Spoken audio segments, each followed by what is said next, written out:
Hello viewers, welcome to another lecture of Cold War series. In this lecture, we will continue the story of Cold War and will study the Warsaw Pact. Let's start this lecture now.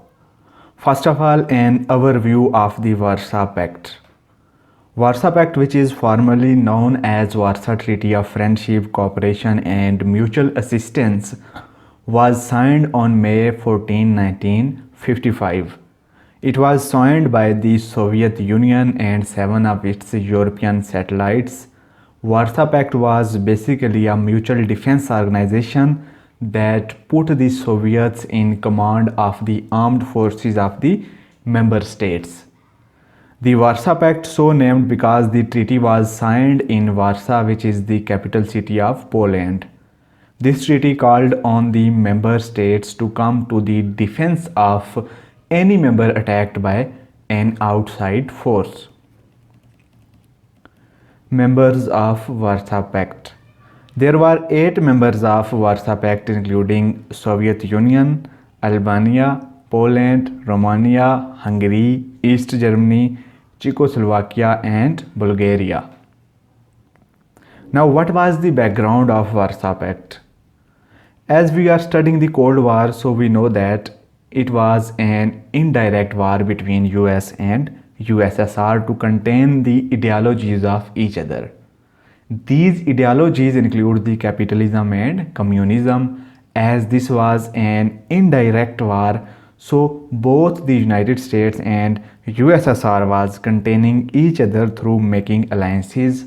As in our previous lecture, we studied that the United States made an alliance of 30 members, namely NATO, to contain the USSR during the Cold War. So the Warsaw Pact was basically a response from USSR against the formation of NATO by the United States during the Cold War. So we can say that Warsaw Pact was basically a response to NATO. So the purpose of NATO was to contain USSR-backed communism, and the purpose of Warsaw Pact was to contain United States-backed capitalism. And our dissolution of Warsaw Pact. The Warsaw Pact remained intact until 1991. Albania was expelled in 1962 because believing that Russian leader was deviating too much from strict Marxist orthodoxy. The country turned to communist China for aid and trade. In 1990, East Germany left the pact and reunited with West Germany. The reunified Germany then became a member of NATO.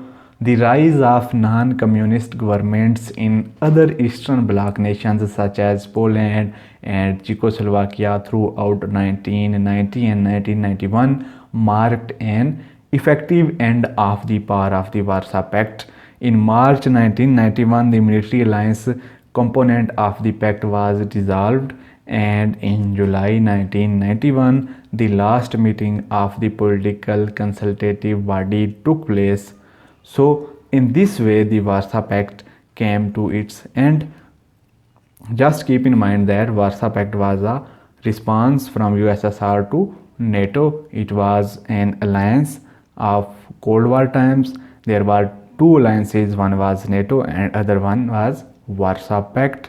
NATO was the alliance led by the United States and Warsaw Pact was led by USSR. So this was all from today's lecture. The story of Cold War will be continued. Thanks for watching this video. Like, share, subscribe and don't forget to press the bell icon for more videos. Goodbye.